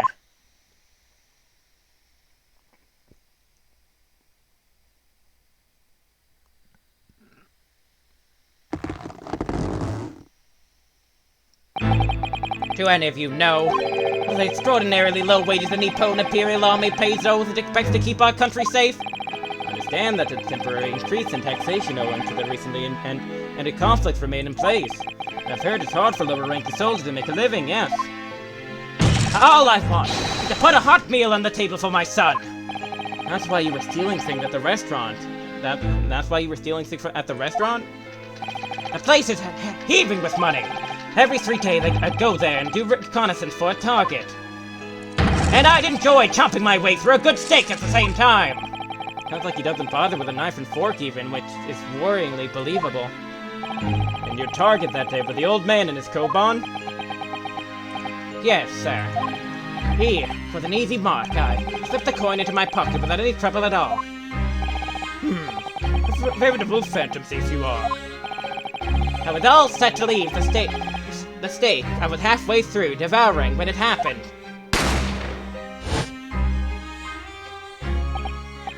Yes, when the professor was shot. Yes, when the professor was shot. I knew that if the police conducted a search and found the coin in my pocket, I'd be finished. I know too. So I hid the incriminating evidence as fast as I could on the double. I slipped it under the stake, hoping that I'd be able to rendezvous with it again at a later date.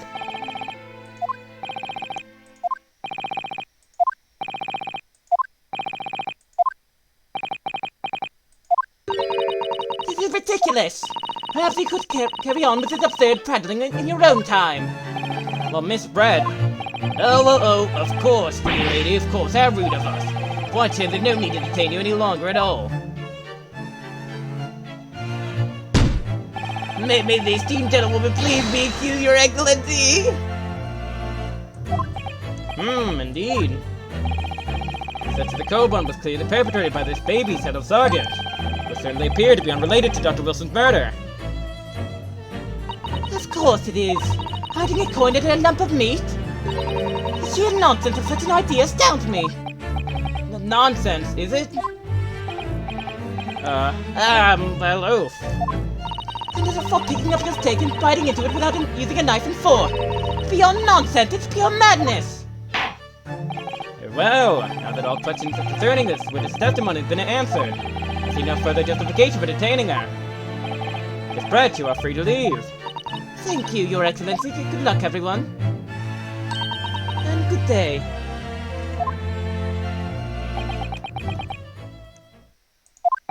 Inosuke, what's the matter with you? This is no time for daydreaming. Oh no, it's just... something about Miss Brett's parting words there got me thinking. I can't quite work out what exactly, but something he said jarred with me. Feels like there was a contradiction in there somewhere. Something didn't quite add up. If that's the case, don't just stand there thinking, make your voice heard. Sorry? You can think later, but if you don't call it out now, it'll be too late. The trial will be over. Hold it! Wait! Miss Brett! What is it now? I'm afraid, just one last time, there's something I'd like to ask you. I'd like you to explain the contradiction in your parting words from just a few moments ago. What are you talking about? What contradiction? Objection! What new student nonsense is this? Well, what parting words are you talking about, Inosuke? Hiding a coin into a lump of meat? The sheer nonsense of such an idea astounds me. And as for picking up your steak and biting into it without using a knife and fork, it's beyond nonsense. It's pure madness. Yes, I'm right. What she said there exposed an undeniable contradiction. I'm going to need to see evidence, counsel. Miss Brett's words truly are contradictory. Where's the evidence to prove it? Take that! The steak that Miss Brett had been eating before the professor was killed. Yes, go on. More accurately, Your Excellency. The steak that was on the victim's table just before the professor was killed. Now you're just splitting hairs. Not true. Doesn't something about the steak strike you as very unnatural? Unnatural? What on earth do you mean? It's extremely obvious. I'm talking about the shape of the edge where it's been eaten. I see you've noticed it too, Miss Brett. Notice what exactly, counsel? Just a few moments ago, Miss Brett claimed no Englishman could ever contemplate picking up a steak and biting into it without using a knife and fork. Of course she did. She's a refined English gentlewoman herself. And take a good look at the steak in particular. The edge where it's been eaten. As you can see, there are clearly defined barbaric teeth marks there. Oh! It looks like Miss Brett has realized something. So, if the witness, as she claims, wouldn't contemplate eating anything without using a knife and fork, there shouldn't be teeth marks in the steak at all. Objection! But what is your actual point? Perhaps the delightful Miss Brett was ravenously hungry and couldn't help her. Whatever you say, dear lady. As I said, I really must be leaving now. Afternoon tea with the Minister of Justice cannot possibly wait any longer. Of course, of course. It will all be over in a blink of an eye. Rest assured, I'm about to put this rookie in his place. Just leave everything here. I've heard enough! Enough, you irritating little spectacled samurai brother! Of course. Dear lady! What's the matter, Miss Bread? Have you ruffled your feathers? Clearly, the witness knows what this means. She realized the catastrophic implication these teeth marks in the steak have for her. Ryunosuke, do you know where you're going with this? Yes. Now, at last, it's all come together. The mysterious teeth marks in a steak that had allegedly been eaten with cutlery. The reason why the bloodstain I know I saw somehow seemed to have disappeared. And most importantly, the evidence that proves once and for all who shot Dr. Wilson that day. Except that these teeth marks in the steaks are a little unnatural, as you put it, Counsel. But what exactly are you suggesting that tells us? Everything, Your Excellency. Everything? Yes, I believe that these barbaric teeth marks in the steak here amount to conclusive evidence in this case. Evidence that will prove beyond any doubt who shot Dr. Wilson. Shut up! Conclusive evidence? How many times have I heard that today? You wouldn't know the meaning of the phrase. Typical Japanese empty threats. How can you be so sure? Oh, it's quite simple. If you really had such conclusive evidence, you would have presented it to the court long ago. Actually, the evidence I'm talking about hasn't been brought before the court yet. Hasn't been what? But just because it hasn't been shown yet, doesn't mean that the evidence does not exist. Objection!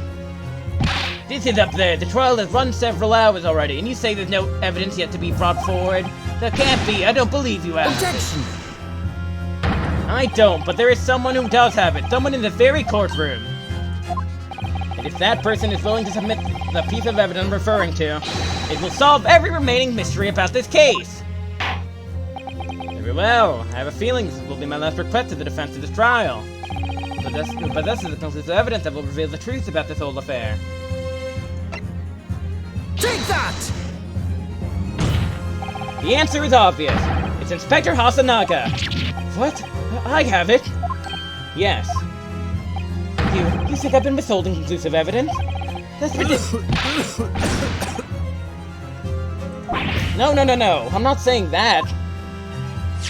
Everyone's attention has been focused on the steak with the teeth mark. Yes. Now, early this afternoon, Sergeant Nosa told the court the following. I'd enjoy chomping my way through a good steak. And as well as admitting to stealing Korekido-san's coin, he told us that he slipped it under the steak. You watch it, Cadet, I'm a superior officer. Sergeant Nosa, could you please confirm something for me?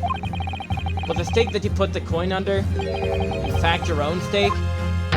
Attention! Affirmative, of course. I might be a soldier in the Imperial Nippon Army, but still. I'm not brave enough to ask a foreign gentle lady if you'd mind me manhandling our meat to hide something in it. In other words, the steak that the detective submitted as evidence earlier was in fact Sergeant Nosa's meal. Objection! But that makes no sense. That plate was taken from the victim's table. Objection! Yet the gentlewoman doesn't take bites out of her steak, nor did she have any opportunity to steal the coin. Of course I didn't steal it. Even suggest a thing would be an affront to the entire British Empire. Well then, how do you explain this paradox?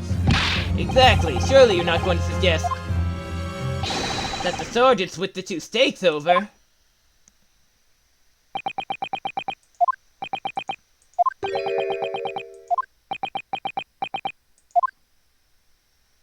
You did switch the plates. Well, after it happened, when I saw the civilian had been murdered right in front of my eyes like that, I panicked. As I said, I immediately lifted my steak and hid the coin underneath it. But then, when the waiter announced he was an undercover policeman, I thought I'd had it. If he decided to investigate my slab of meat, that'd be it. I'd be getting my marching orders. Then when the cadet here was arrested and taken off to the kitchen, I seized my chance.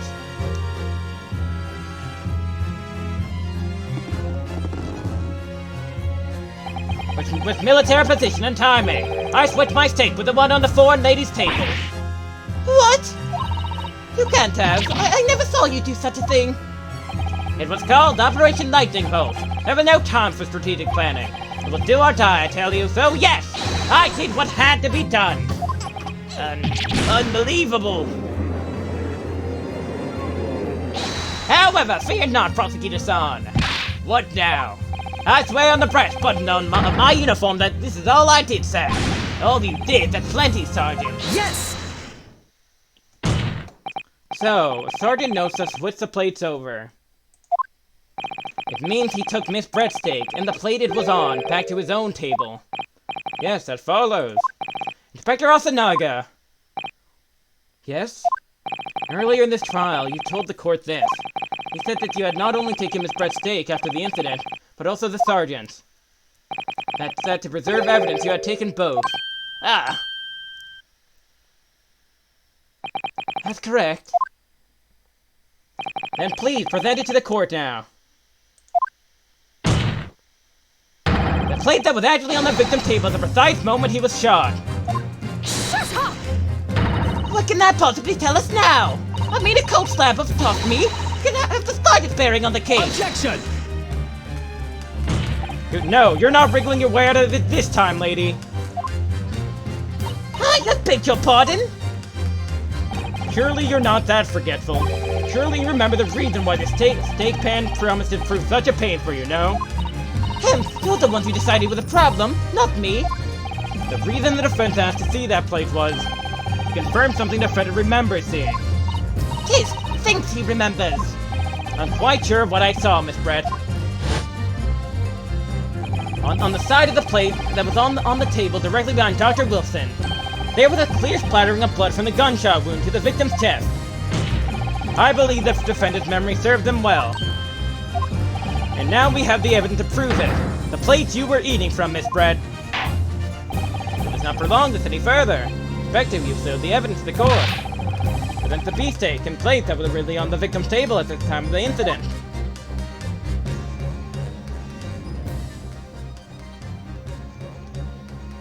Yes, sir!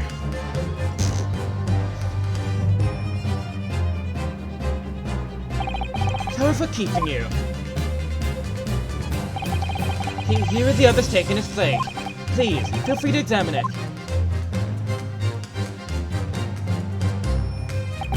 The blood stain. Clearly visible, look! Yes!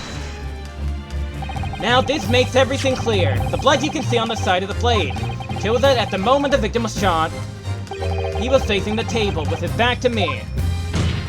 In other words, it's impossible for Naruto-san to have shot the victim. Ah! It can't be. In fact, there's only one person could possibly have shot Dr. Wilson from the front. I'm sure everyone knows by now who that person is.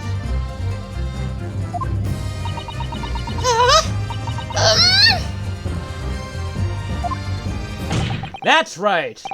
Miss Giselle Brett! It's you!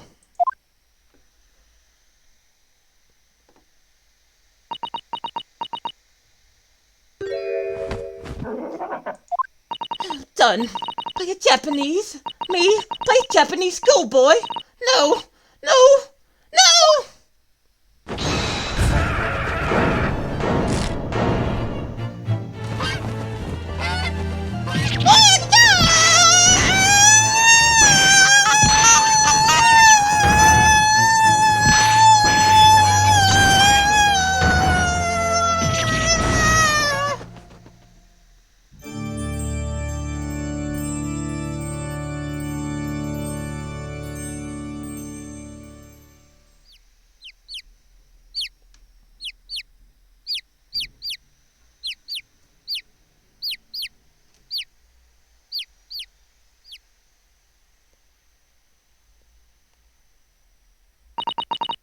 Please excuse my little outburst. I've really lost my composure.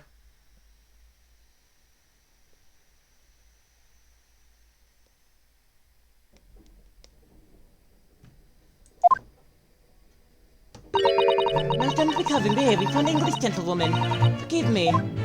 Well, Miss Brett, I think it's time you told the court what actually happened that day. The truth this time. Gladly, Your Excellency.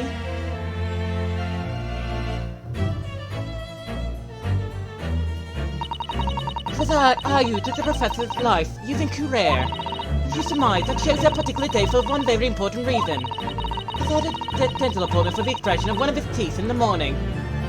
So you plan to kill the professor, knowing that no trace of poison will be found in his water. Because Courier is unheard of here in Japan. Yes, of course, I never intended to remain at the restaurant for as long as I did. I needed to see the professor take one tiny sip of his water and it would all be over. I'll place the steak I had ordered in front of him, to make it appear as though he had been dining alone. Now leave immediately, however. Before any of that happened, there was an unexpected visitor at the professor's table. And that would be me, I suppose. Yes, you. Who else? That's a trifling matter, but the fact that you decided to come over to greet the professor. Meaning that I'd lost my opportunity to slip away unnoticed. In due course, the professor took a sip of his water and was paralyzed. I made sure he was sitting in the chair such that he wouldn't fall. There's no going back at that point, so I concocted a plan on the spur of the moment. Plan to pin Dr. Wilson's murder on this innocent man. I happened to know that the professor always carried a gun. Decided to use that fact to my advantage. I had the bottle of Courier in my handbag, and my own pistol concealed under my skirt. Under your skirt? So I was right, there were two guns. Yes. And then I finished my coffee and got up to leave. That's when I noticed the professor's gun, which you had presumably placed on the floor. A place where you were sure that I wouldn't notice it. And everything went according to plan. You noticed the gun as I'd intended. And then, just as you bent down to pick it up,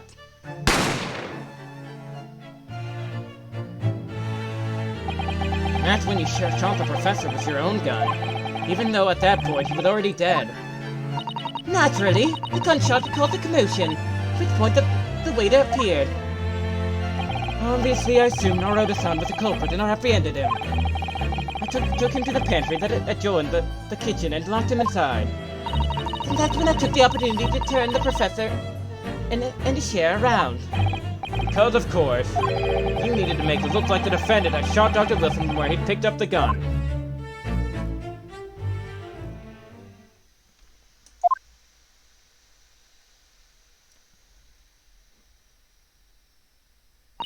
So there you have it. That is the entirety of my misdemeanor.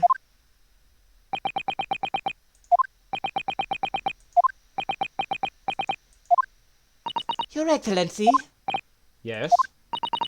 Yes? I wonder. Might I speak with you in private later? No. I shall call on you. Thank you. Good day then, everyone. I hope you can forgive me, Naruto-san.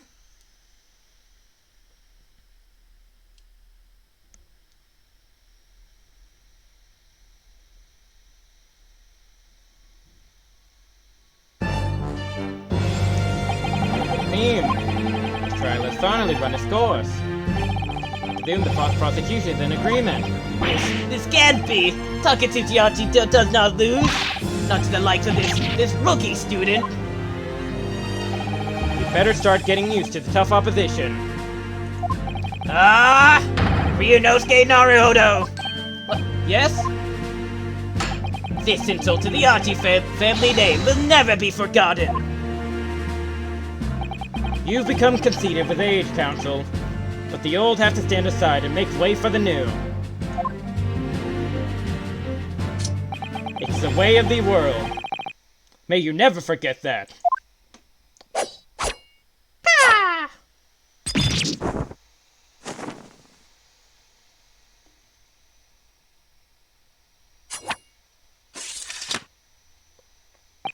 1,000 millennia may pass, and still, the Achi clan will never measure up to the Naruto clan.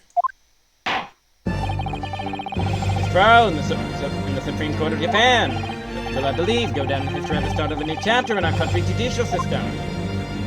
Despite being summoned as the accused, Inosuke Naruto presented an excellent case. I thank you, Your Excellency. The use of evidence and deduction unravel the truth of the modern methodology. After all, it has only been a few short decades since our country opened its doors to the modern world, but the Western ideas of science are rapidly gaining acceptance here. I feel sure that science will soon bring new methods of investigation and new procedures of justice. And a new future of law awaits. What it will look like, I cannot begin to imagine. It's for the young to pursue. Kazuma Sogi. Yes? After this trial, you are set to embark on a journey of discovery to the illustrious British Empire. Learn all you can, absorb everything of the modern world that you are able to. And do not forget, fulfill the mission imposed on you. I understand, Your Excellency. What was that about? Why do you look so grave all of a sudden? Never mind. As for you, Inosuke Naruto. Oh, yes? You, I sense. How can I put it? Unusual potential. Very much look forward to seeing how you carry that onward. Thank you, Your Excellency!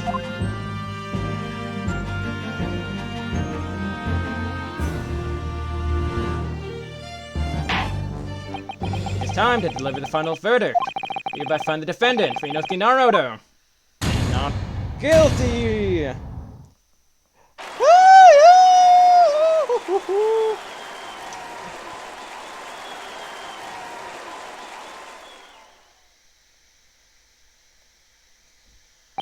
This court is now adjourned.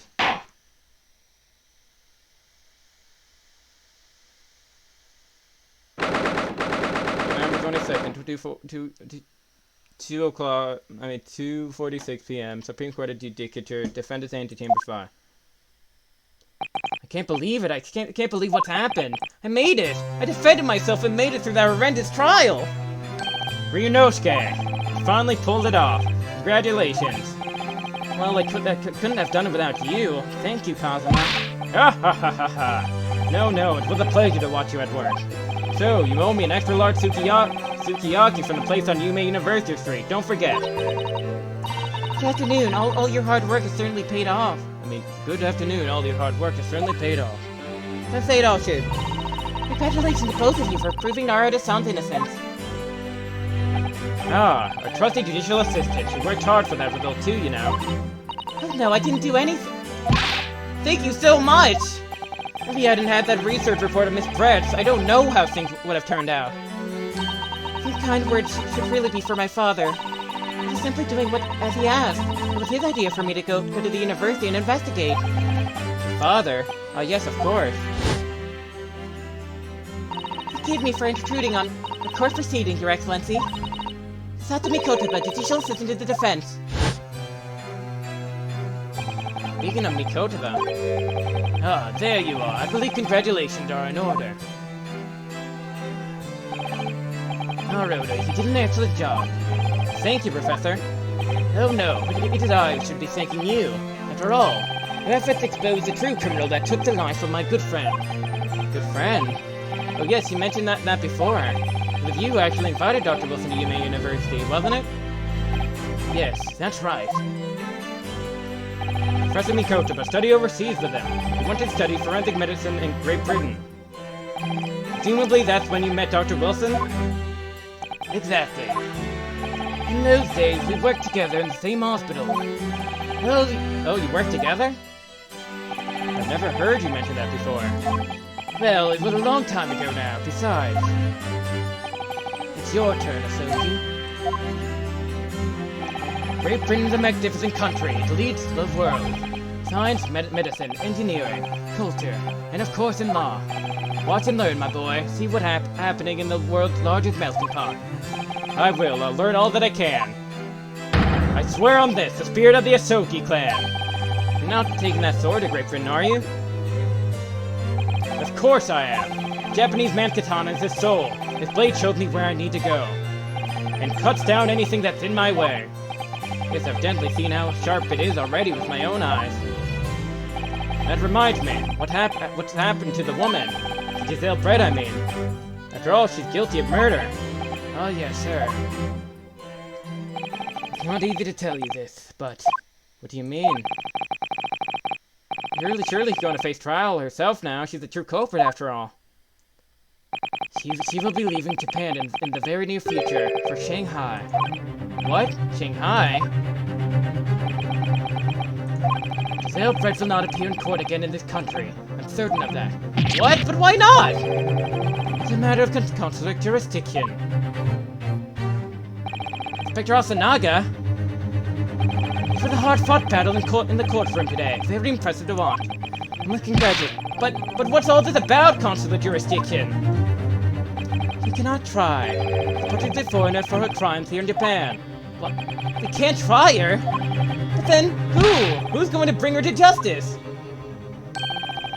A British consular court will hear our case somewhere far away, where our voices can't be heard. Why consular court? Professor, I simply don't understand. I thought consular courts were a thing of the past now, that we signed the Friendship Treaty. Yes, in normal circumstances, you're right. But so long that this is not a serious incident of a highly political nature to our respective governments. They can't invoke a consular court just like that. Oh, can't they? Yes, she's a student, but it doesn't justify our government making secret agreements about her fate, does it? Something strange is going on. Miss Brett can't be held accountable for her actions here in Japan?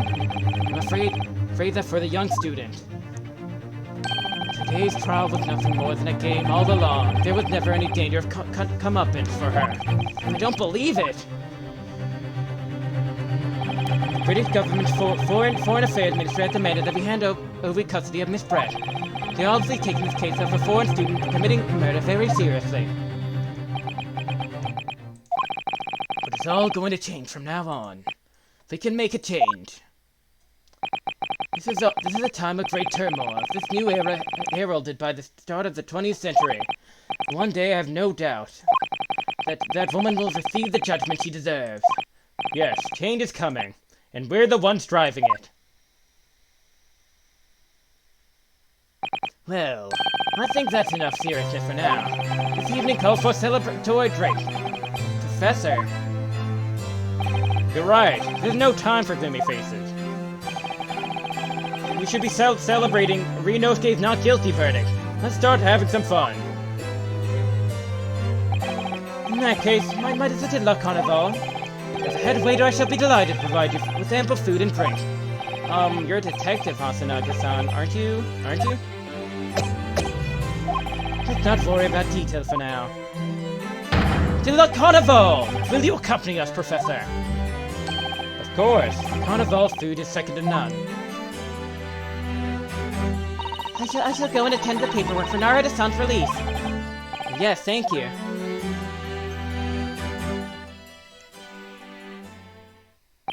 The Giselle Brett won't be tried here. I suppose that means I'll never know. I'll never find out why she killed Dr. Wilson. Kazuma. Yes, Ryunosuke. I just wanted to say thanks again, that's all. You really should. You really saved my skin. Ah ha ha ha ha! I didn't do a thing. You were the lawyer there, weren't you? That defense was all your own work. Your skills made the difference, though. One day, I bet you'll be the best lawyer in the world. I'm not so sure about that. To be honest, something kept occurring to me over and over again during that trial. I helped thinking that maybe you're the one destined to become a great lawyer, not me. Come on, be serious. If I helped you today, it was only right at the very start of the trial. But you have a natural talent for it, for being a defense lawyer. Oh no, not me. All that tense verbal combat? I never want to go through that ever again. I did what you told me to do, that's all. Because I knew I could trust you. That's the point. Sorry? What do you mean that's the point? Listen, Ryunosuke. Do you know what the most crucial weapon is that any lawyer needs in order to win? Knowledge of the law? No. The ability to believe. To believe? To believe what? That the defense lawyer has to fight for his clients. You have to believe in them at all times. Like you believed in me when I said I didn't do it? I'm human, just like you. I don't have some superhuman ability to know the truth. But you have to make a choice about what to believe in and to stick to it when you're defending someone. Sometimes in the courtroom you can really be backed up into a corner. But being able to remain faithful to what you choose to believe in even then, well, that's not something that anyone can do. It takes a special kind of person. I'm believing in your client. Just look at today's trial. I'm a student lawyer with precious little real experience, but you never stop believing in me. Well, I Face seemingly hopeless situations time and again, but you never stopped looking for the truth. And in the end, you found it. Through your own efforts and because you never stopped believing in me. Thanks, Kazuma.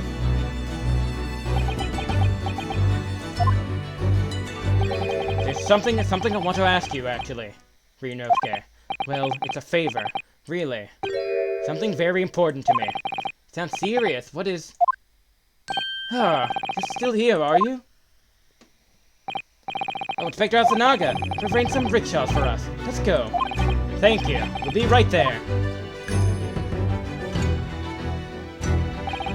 Let's pick up this conversation again later. You should be celebrating right now. Your first court victory. Your study tour to Great Britain, don't forget. Oh yes, that too.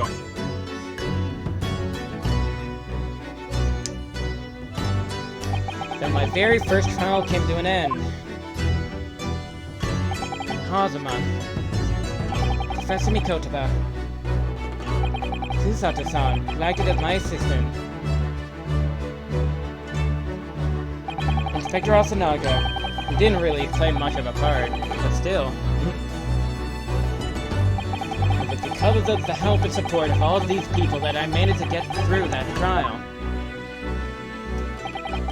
More importantly, Kazuma hadn't yet managed to ask a favor of me. Little did I realize just how much it would change my life forever.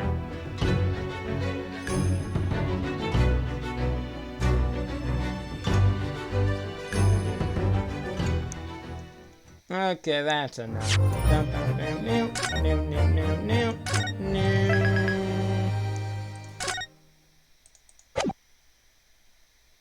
Okay, gonna end it here.